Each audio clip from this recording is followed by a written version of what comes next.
This podcast is a production of the Brickyard Network, an extension of the Archie Bray Foundation for the Ceramic Arts. To find out more about our lineup of ceramic podcasts, visit brickyardnetwork.org.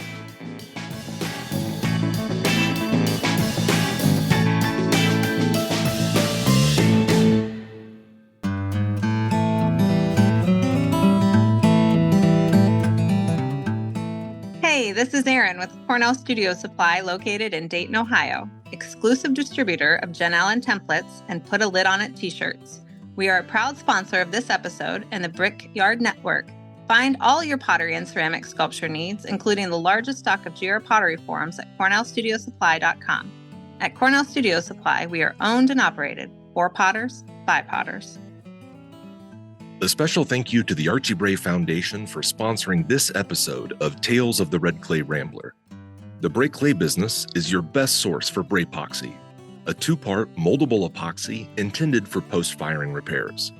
Working like clay, it's easy to shape, texture, fill gaps, and recreate missing parts. Bray epoxy is sold in tan, white, and black base colors, and we also have a 9-color kit that will allow you to perfectly disguise your repair. To place your order, call us at 406-442-2521 or order online anytime at archiebrayclay.com.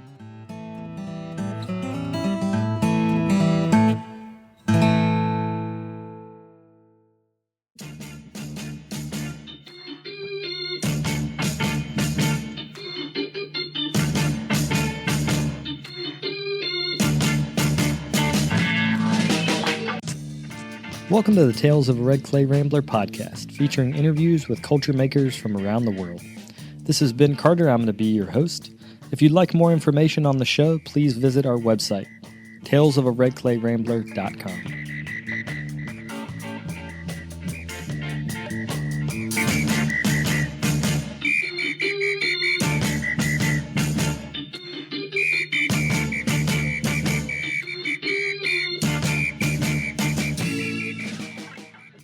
Welcome back to episode 526 of the podcast. Thank you all for tuning in.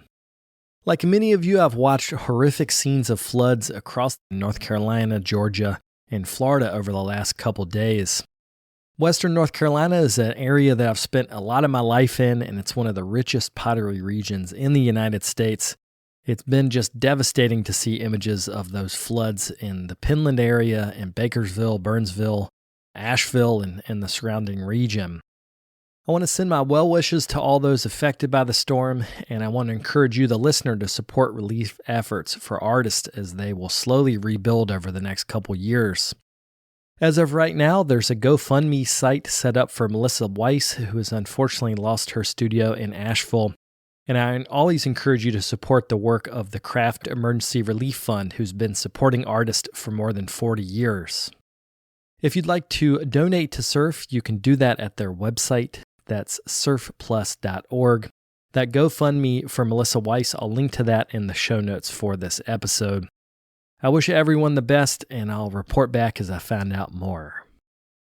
Today on the show, we are continuing our series about living with student loans, talking to Cammi Climaco and Jen Mecca. Cammi is a New York City-based artist and podcast host of the excellent podcast, The Ceramics Companion. Jen is an artist and an educator based in Gastonia, North Carolina. Both of these folks are great artists, and today they share their experience with the long-term management of loan payments, the effect loans have on family relationships, and student loan forgiveness. If you'd like to find out more, you can visit cammiclimaco.com or jenmeccapottery.com. Without further ado, we'll get to the interview.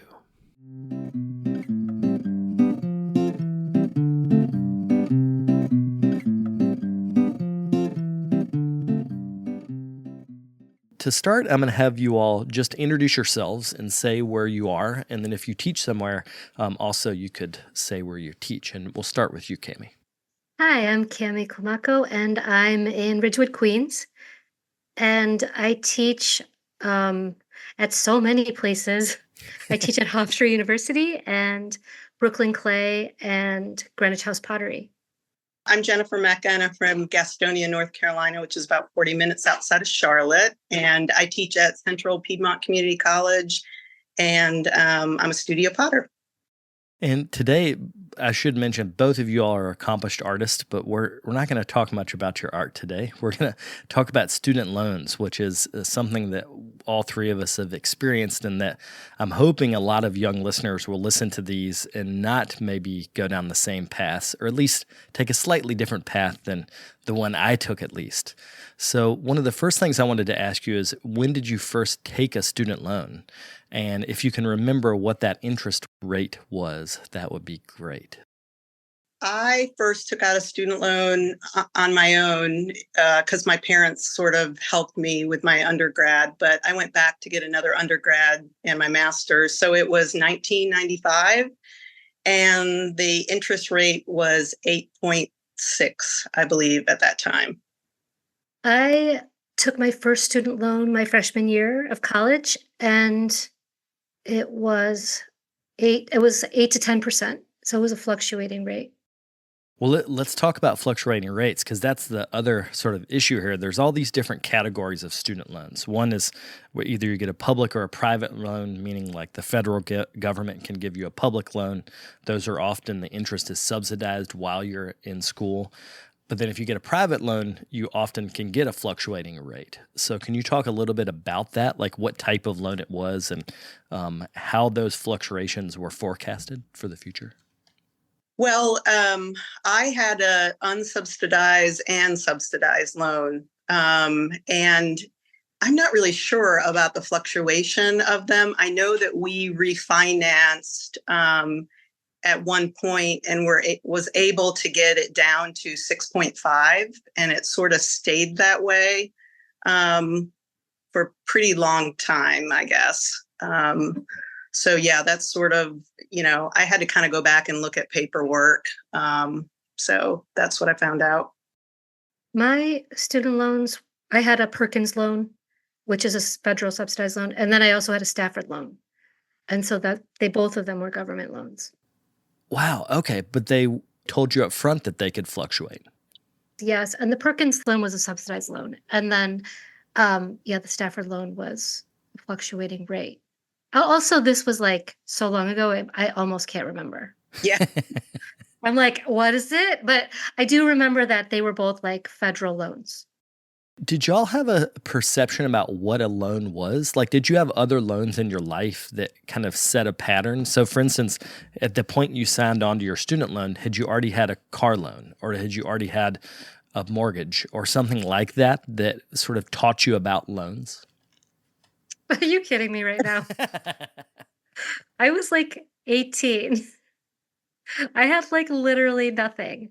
I had no idea what I was doing. Like, I just remember people being like, you can go to college and get loans.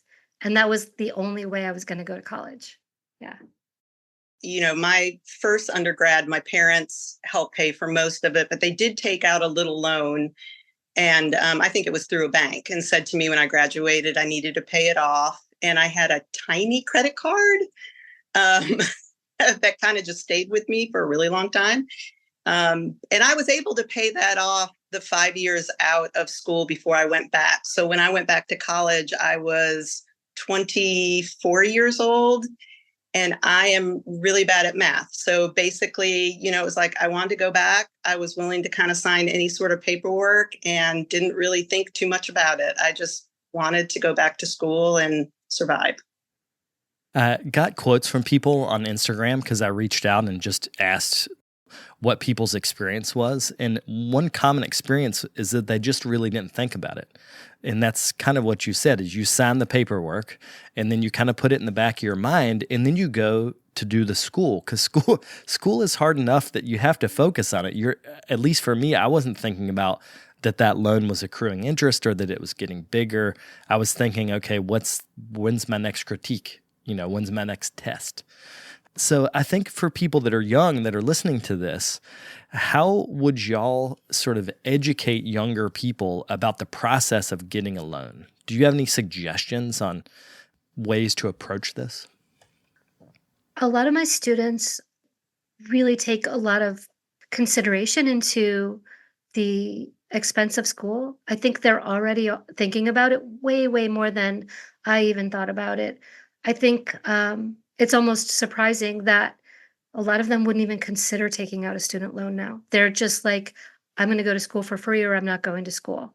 And a lot of them have, like, a lot of students, even in their 20s, are like, yeah, I'm not going to college at all, like undergrad, not even let alone grad school. So, like, if I had to do it all over again, like, I would have the exact same trepidations that they have. Like, how would you even possibly take on such an astronomical amount of money, considering how expensive school is now compared to how expensive school was when I went to school? I don't know, Jen, is it different for you? So we have 3 children. They really saw the sort of struggle, we went through with my loan and just, trying to be a middle class family. Um, so my children probably from the start of middle school kind of realized that they needed to get scholarships. And I'm a huge, you know, I help my students at the community college. I'll say to them, if you want some help knowing how to get money for college, please come and talk to me, because we really kind of learned the system of how to do that. And my kids, thank goodness, all 3 of them go to school for free because they were able to get scholarships, which we worked really hard to help them kind of get too, because we could not save money for their college. So, I have I teach a lot of students that are dual enrollment. So they're kids that are going to high school and college at the same time, so they can transfer into a 4-year school. And just like you said, many of them do not want debt.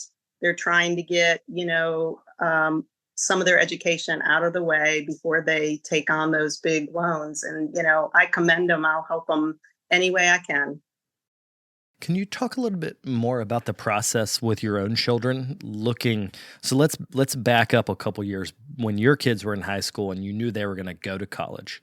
What were the resources in North Carolina? Like, how did you teach yourself, or maybe you already knew this, but how did you help them get scholarships? Well, that's kind of a long story, so I'll try to sort of take it down a bit. I had the opportunity. My mother came out of retirement to help at a private school in our area.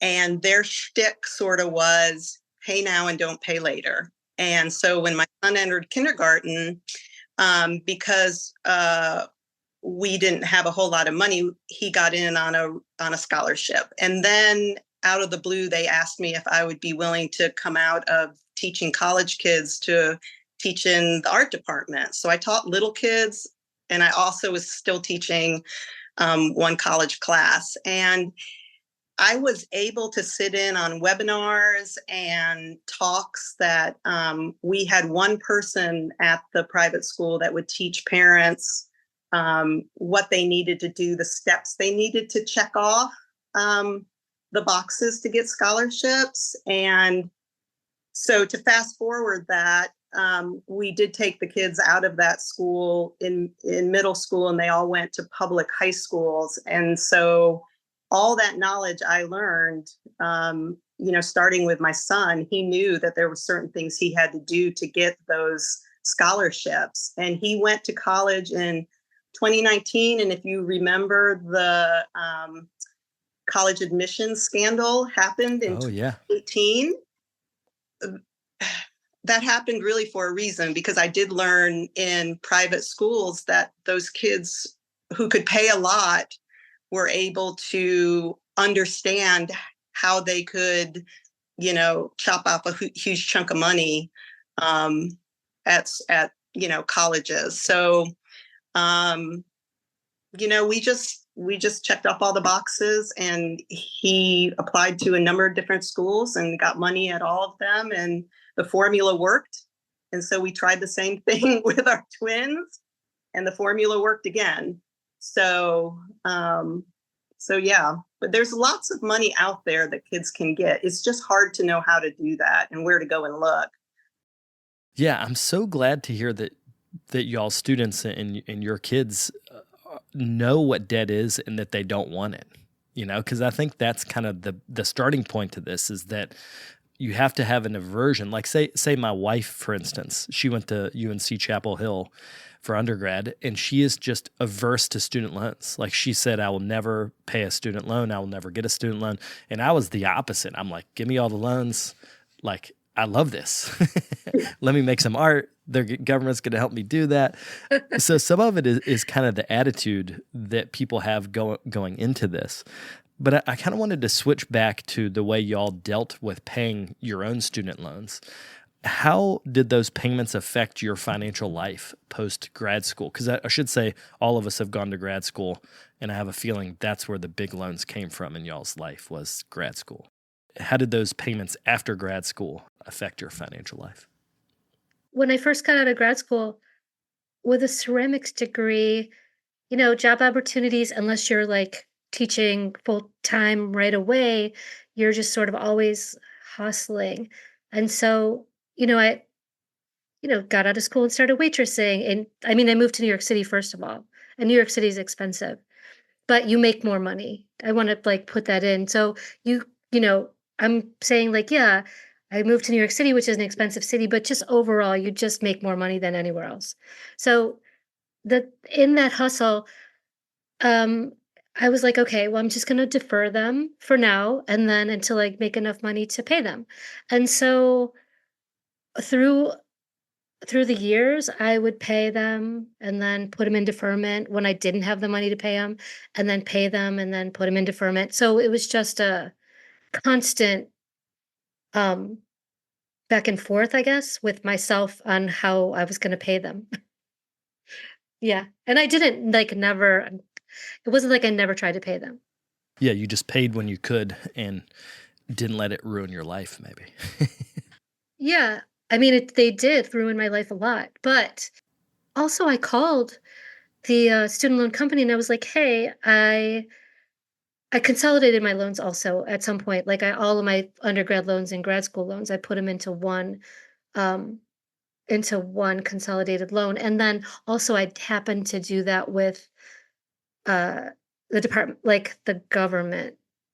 So it really worked out. I don't know why I did it. And it wasn't a good idea at the time because I consolidated them at a higher rate than I had already had. And I was like, this turned out to be a mistake. However, in the long run, it turned out to be like really a great idea, but I had no idea at the time. Anyway, so I called, it was what Nelnet was at the time. And then I called them and they were like, your loan payment is going to be $400 a month, which is like $1 million. And so I was like, well, I can pay 100. And they were like, no. And then I was like, they were like, you're going to have to put them in deferment. It was like, pay all of it or none of it. Did they ever mention income-based repayment programs? I mean, yeah, they did. And they were like, you don't qualify. And I was like, I don't, but I'm like, but I live in New York City. And they're like, yeah, we don't know. I was like, this is what I can afford. I was really trying. And they were like, no. Yeah, it's so nice to hear your story because that's kind of pretty much, the same thing that, I did. So my husband went to school with a GI loan. And when we got married and went to buy a house and he realized that I had my student loan, it was kind of a shocker. And then life kind of happens. We had a kid right away and you don't ever think about medical bills, and medical bills happen. So I deferred, the loan payments, and then I would start back up paying them. And then I didn't plan to have twins and with medical with them and deferred it again. And, it was just something always just, kind of looming over us. And, and I would call and ask them if I could pay a little bit and they would say no.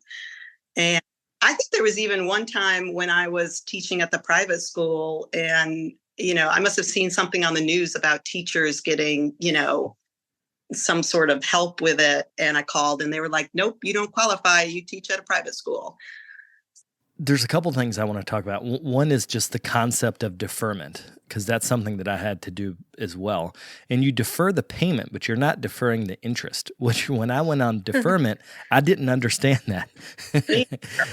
And I went on deferment when my wife was in school because we just didn't have much money. We were living off of my income as a potter and her income as a TA at a university and grad school. And so when I deferred, by the time I got off of deferment, they call it recapitalization, where the interest then goes back into the principal. And it was like so disheartening because I had been feeling like, oh, they're deferred. Okay, maybe I have a grace period. So did y'all have any experience with that? Or did you have sort of a better understanding of the loan process than I did? No.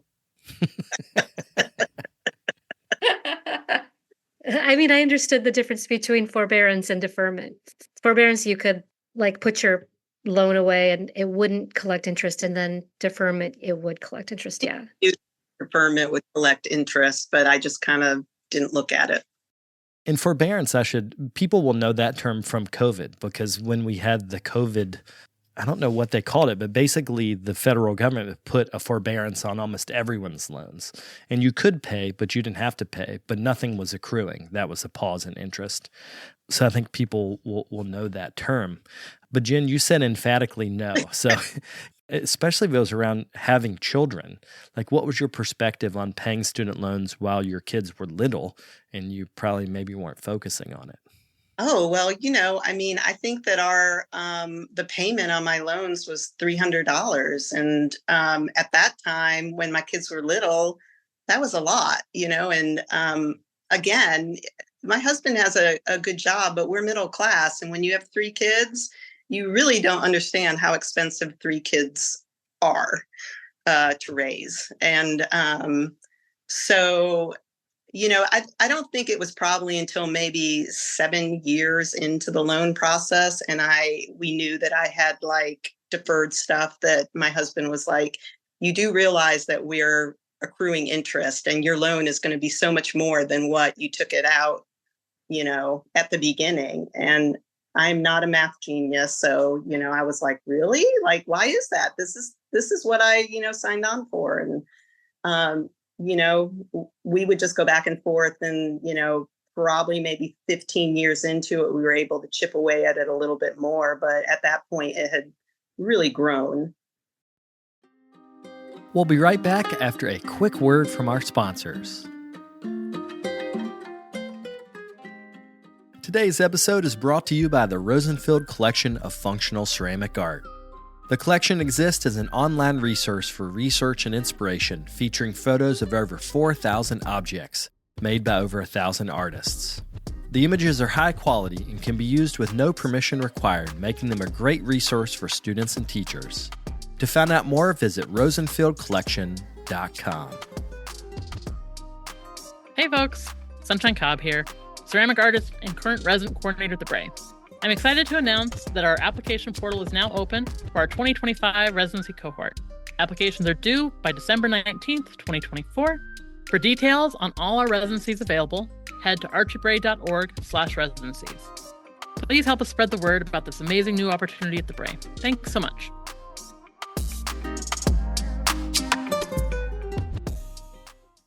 Did either of y'all have any strategies for chipping away at it, like making those payments or paying extra when you could? Did you have any strategy? I think one of my biggest strategies was taking any extra money I had and buying tissues to wipe away the tears. No, I didn't have any strategies, is what I mean. No, we had no strategies. It was just like one extra bill, and when I think back on it too, it was kind of at the bottom of the bill barrel. It was like medical bills were high up there, keeping the house going was high up there, feeding my kids, and stuff like that. So it was kind of low on the totem pole. Yeah, I think, Jen, you're right. But it was also like a low level stress, like a horrible year after year after year feeling. I think watched Sunshine Cobb on a podcast one time talk about her loan and how she just didn't think about it at all. I mean, I remember it was a whole discussion, and I was in my studio thinking about, that I had gotten this great degree that I love, but it was really an albatross around my neck. Yeah. Yeah. I had a similar feeling where the older I got, the less I could ignore it. And the more it became an albatross around my family's neck. When we went to buy a house, when we had our daughter and we started, what really changed things is when we started talking about saving for my daughter's education, I was like, whoa, we're still paying off my education. And it kind of reframed everything. Yeah, that was it. I mean, really, we rolled the dice when when the kids were at that school, and I would go to those meetings and listen and would talk to other parents that had high school kids. And, I was just like, we got to try this. With my son, it was like, he's smart. I think he can do this, and in a way, it wasn't. In a way, I don't feel like it was kind of fair because, we always kept up with his studies and what he had to do. But I think, honestly, they are so grateful that they are in college and don't have debt like all of their friends do, and feel very fortunate that they did work really hard to get those, scholarships. So all three of them would like to go to, well, my son actually is in a master's program right now. So he is taking out loans, but, the other two would like to go and get their master's degree. And, I don't know how they'll approach it when they get to that point. Two of them are in the arts. My son is in medicine. So I don't think he's really worried about paying them back, but the two that are in the arts are worried about it.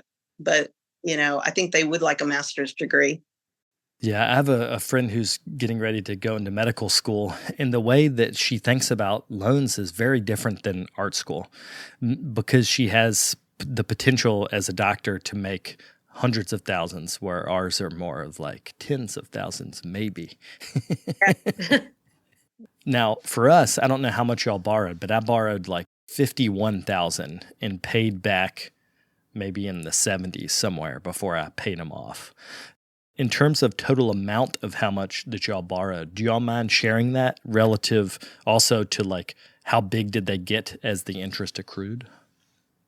Oh yeah, I love it. I took out 45,000 in total, and that ended in my schooling ended in 1998. So school was just so much cheaper then. So 45,000, and then they ended at 81,000. Whoa. Okay, so it's 81,000 because you experienced loan forgiveness, right? Yeah, exactly. Okay, they doubled. That is like Yeah. mind-blowing. Yeah, it's crazy. And also like having an $81,000 loan now would be like so cheap to go to school. Right. Yeah, that's like a year and a half. Yeah. Yeah. So I graduated in 99 and I took out 36,000, and mine almost doubled too. We finally paid it off during COVID with COVID money, and we refinanced the house. And I think we were still at 17 for paying it off, and we just paid it off after 21 years. So yeah, it almost doubled. Because this is a reality that young students, maybe this is why y'all students think about it more, is because the cost of their education is like $40,000 a year versus $40,000 for 4 years. Yeah. Yeah. Also, I mean, people have a different view of what schooling gives you now as well. So I feel like a lot of people like don't feel they need to go. They don't need to go to school because all the information that they need is either online or they can just find out in some way, especially for like the arts. And this idea of like carving out your own niche is a real endeavor for them, unless they of course want to teach at a college level. Well, this is kind of a dicey question, and we can avoid it if y'all want. But I wondered if y'all think on the back end of taking out these loans and getting the education, if the education was worth it. I was thinking about that a lot. And, we have those discussions, my husband and I, throughout the years, because I've always been an adjunct. And, the price of my teaching has not really equaled what we paid with my schooling. But for me personally, I got more from college than just my education. I mean, it helped me grow as a person. It helped me grow up. I met my husband, and, I love teaching, and I feel like, it has been a really important part of my life.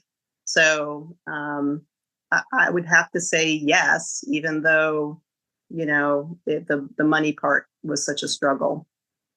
I think for me, I absolutely like the mentorship. It, just really is so important to um, any anybody, especially like someone just starting out. And I think that those opportunities were kind of going to college was kind of the only way to get those kind of get those kind of mentors, especially in ceramics where or in art in general, where you know um, you need to be you want to be like seen and like run your ideas by people and like is it good or um is it a sculpture, is it whatever, and I think it's still like it's really really hard to get if you don't, but you can like there are programs for people now more than ever before to like get mentors or like figure out ways to like get that free classes to find people. As an educator, just in even community centers, it's like you really do have the opportunity to change someone's life, just even if like they are taking a class for fun and then they just happen to be really good at it and they're just in a place in their lives where they need something. You do make a difference. I've seen it in a lot of different ways. And so having had that experience in school, like 100%, it was totally worth it. That's kind of like a long way to get there, but yeah. I agree. I agree.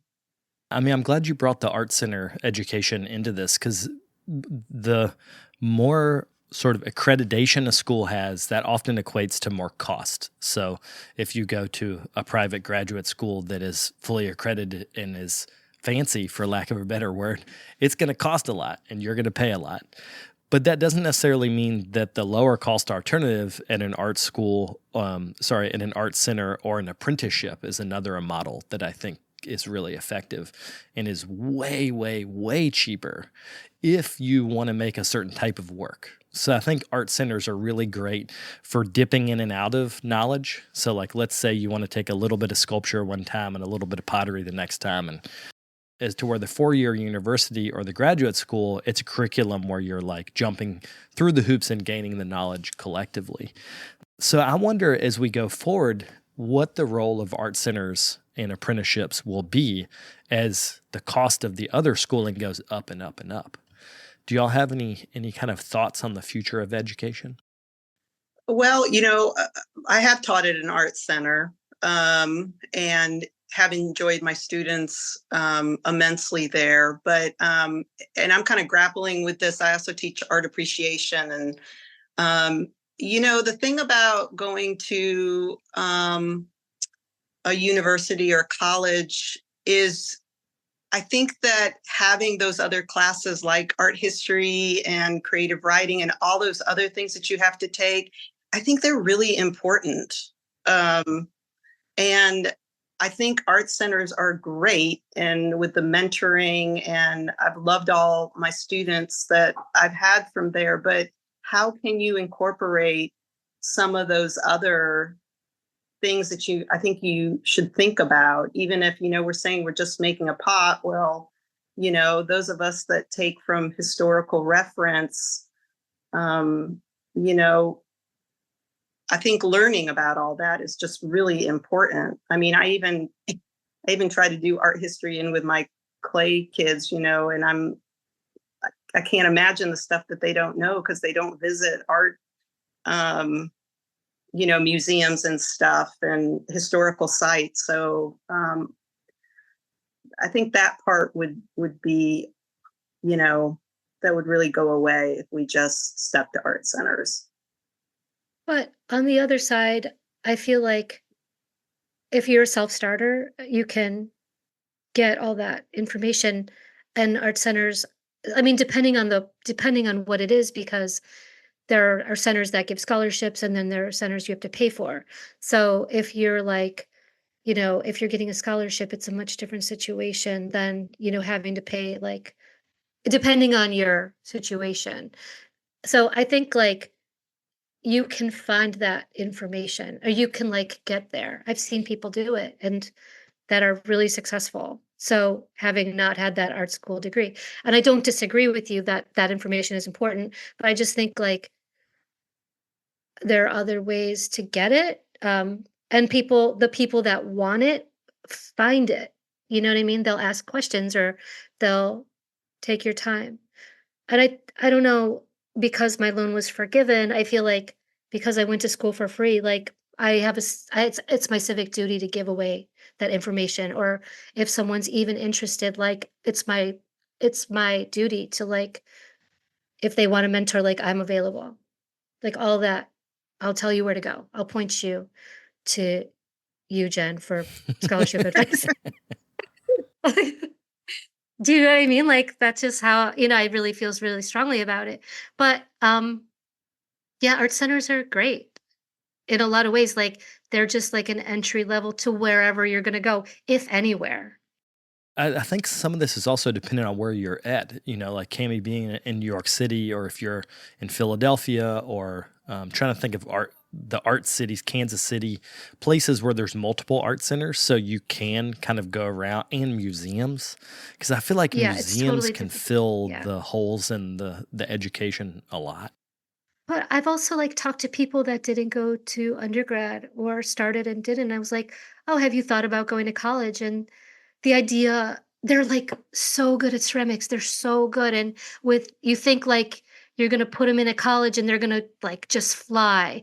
But that's just not the truth. Like, that the stress of that, like, the idea of college really stresses them out, and they've tried it and they failed, and they don't wanna do that.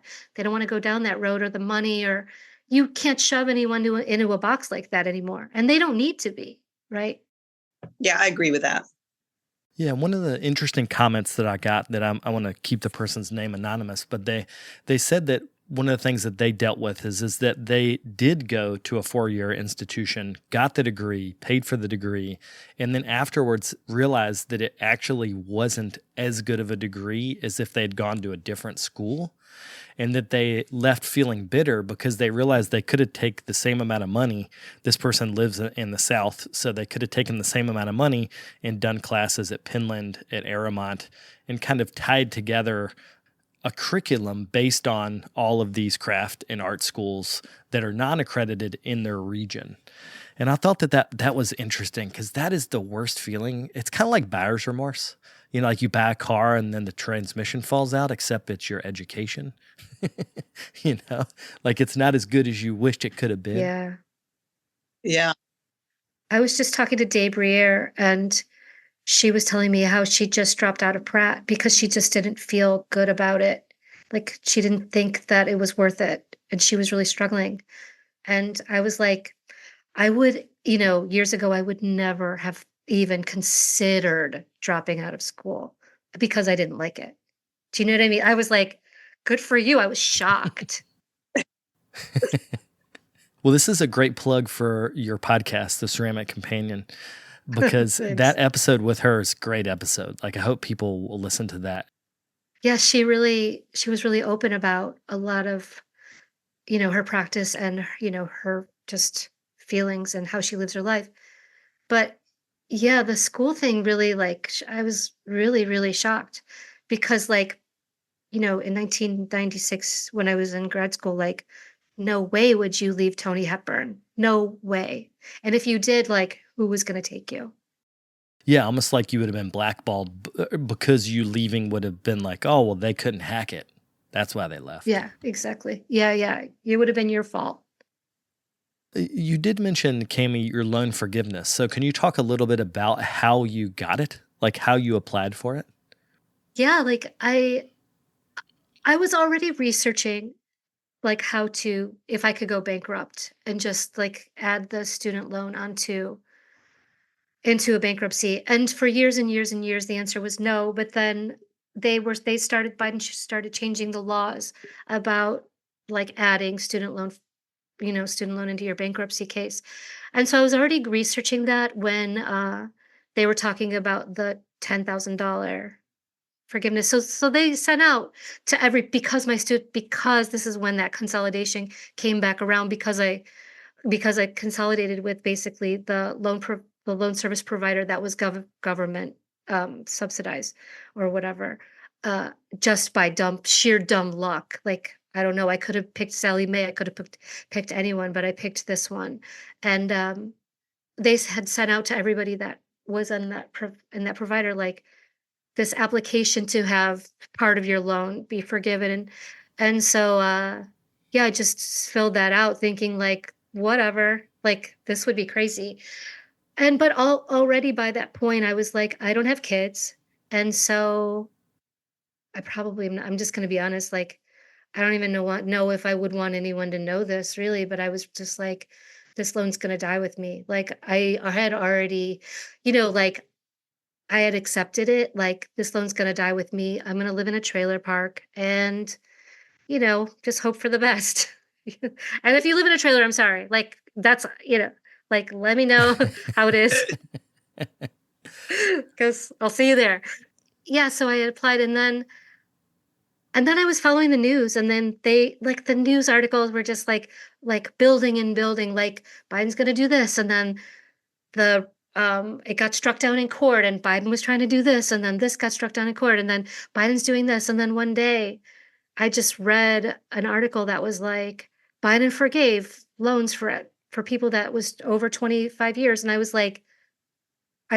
immediately logged into my loan account, and I was like, son of a bitch. Amazing. I started crying. Yeah, and then I immediately wrote a thank you letter. Like, you don't know what this means.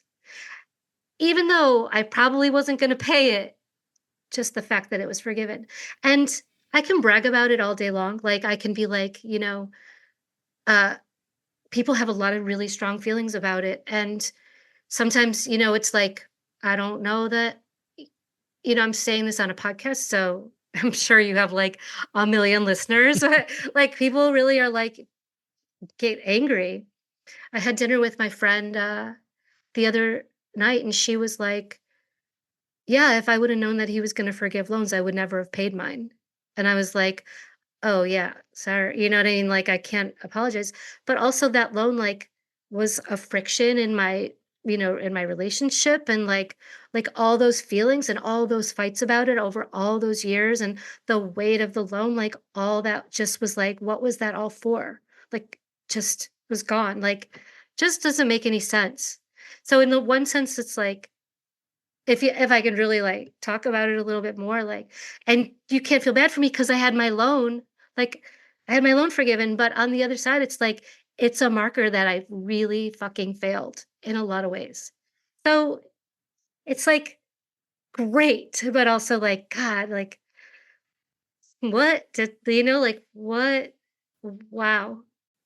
Well, I was just going to say, I mean, it is quite a friction in a relationship. And, I was thinking about what you said about it's a hard topic to bring up because some people don't agree with the loan forgiveness. But, if you're working like crazy and, you're doing what you love to do, why is it anybody's business? I mean, education has gotten so expensive, and, you do what you can. No, I mean, it's become a political issue. People that don't understand, I guess that's. Yeah. I think a lot of times people are mad at government programs that work effectively. And loan forgiveness, as long as it's taken to get there, I think people are mad that some people got it and other people didn't. But the reality is like, it was a program that didn't work well for years and years and years and years. And then some of the forgiveness, what Biden did is just apply the rules that were already supposed to be in place. So he was sort of making right a program that wasn't working into one that was.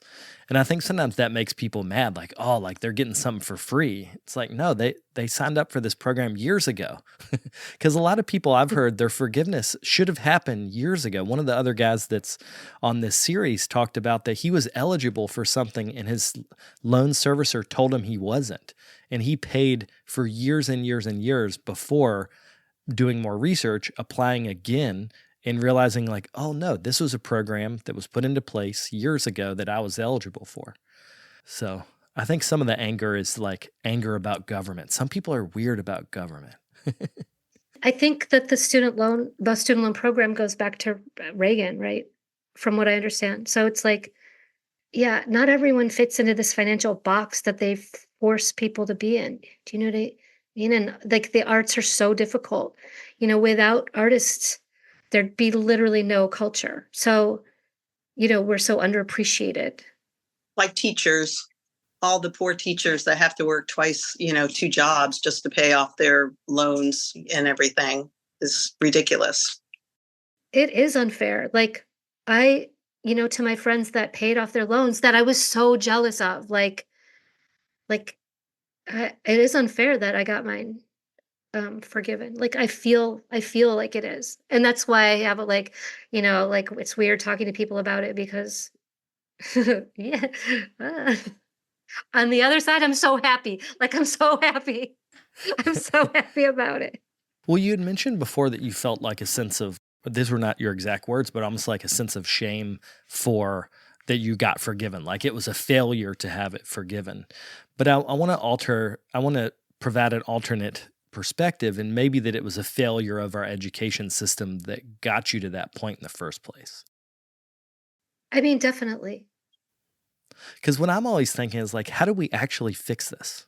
Like going forward, can we create an education system for the arts and for everything else that's affordable and accessible? Because generally it's one or the other. It's either accessible and not affordable, or it's affordable and not accessible. It's not both.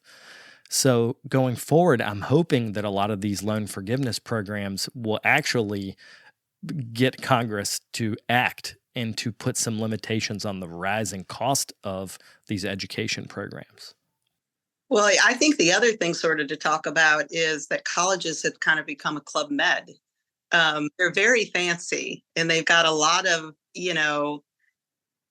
more than kids need when they're in college. They don't need 15, fancy places to go eat. They don't need a climbing wall, built into the gym. And, my parents grew up in New York State, and in the 50s, they got their education for free and all they had to pay for is room and board. I mean, it would be awesome if, state colleges could go back to sort of, that model. It's gotten out of hand, I guess. I think Cooper Union students were protesting a couple years ago because they were going to start charging tuition. It was historically a free college. And one of the professors was quoted, I don't remember who it was, but one of the professors was quoted as saying, "Your debt shouldn't be to the school, your debt should be to society." And I think that really resonated with me a lot. Like, that's exactly, that you get free education, like you should be giving back as much, like that should be the payoff or the trade-off. But also, like, people ask me about going to Cranbrook, which is a really good example because there's like Alfred, which is a free university, and I went to Cranbrook, which you have to pay. And so when like people ask me like about Cranbrook, it's like I loved it and I had such a great experience that I was gonna pay for. But how can I recommend it? Do you know what I mean? Like knowing how expensive it's gonna be. It's just like a weird position to be in. So I'm like, yeah, no, it's really great, but you only get like there's only one person that's going to get a scholarship. And that creates a terrible unfairness. So back to like education, it should be all free or nothing free. Do you know, sorry, it should just be all free. So that doesn't have those like where that one student is going for free and everyone else has to pay. And it creates this like crazy environment. So that one student is just like better than the rest of the cohort. Like I've seen it in like some of my classes, in some of my college classes, where like students find out one person's getting more money than another money, and then another student. It's just like, whoa, like changes the dynamic of the whole thing. It's horrible. I went to the University of Florida, a big state school, and one of our 11 grads was on a fellowship that paid 3 times as much as the stipends of the other 10. Yeah, didn't you hate that person? Well, what was funny is that we thought it was a miracle. Like, it didn't create as much animosity as just almost like amazement, because we all got paid so little that we're like, whoa, dude, you're making so. It's funny. I think he was making $18,000 a year. But That's a to lot. us, like, we were thinking that was $1 billion. Harris Rosenblum put together a list of all the grad schools and how much money you get paid per grad program. It's a great resource if you're like looking for money.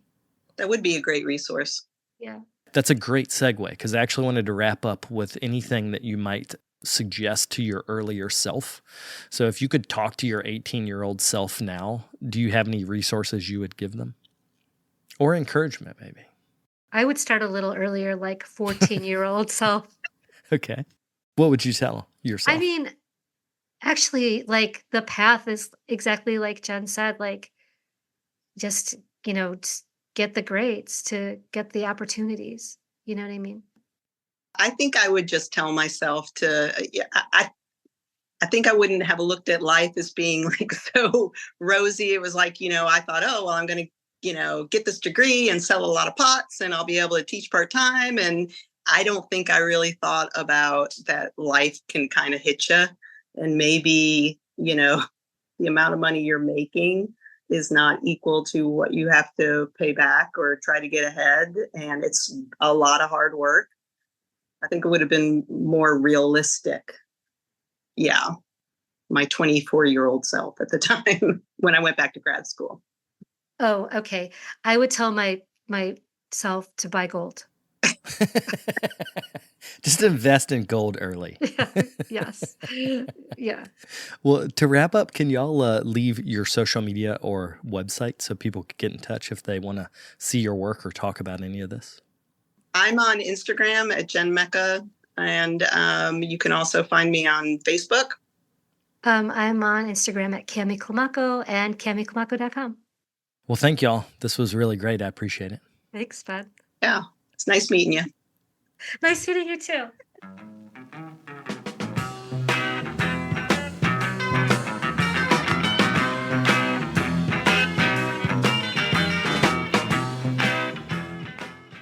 I'd like to thank Cammi and Jen for coming on the show and for being so open about their experience with student loans. It's so powerful to hear how people balance things and make it all work with the financial side of being an artist. Before we go, I wanted to thank today's sponsors. That's the Rosenfield Collection of Functional Ceramic Art, Cornell Studio Supply, and the Archie Bray Foundation. If you or your organization is interested in becoming a sponsor on the show, you can get in touch at brickyardnetwork.org. I'll be back next week with the final installment of this series. Thank you all for tuning in. If you'd like more information on the artists on the show, or if you'd like more information about the workshops and events that I'll be having in the next couple months, you can follow me on Twitter, Instagram, and Facebook under Carter Pottery. Another great way to support the show is to leave me a comment on iTunes. To do that, search Tales of a Red Clay Rambler under iTunes Podcasts, and you'll find a page that's linked to our show. Thank you guys for the support.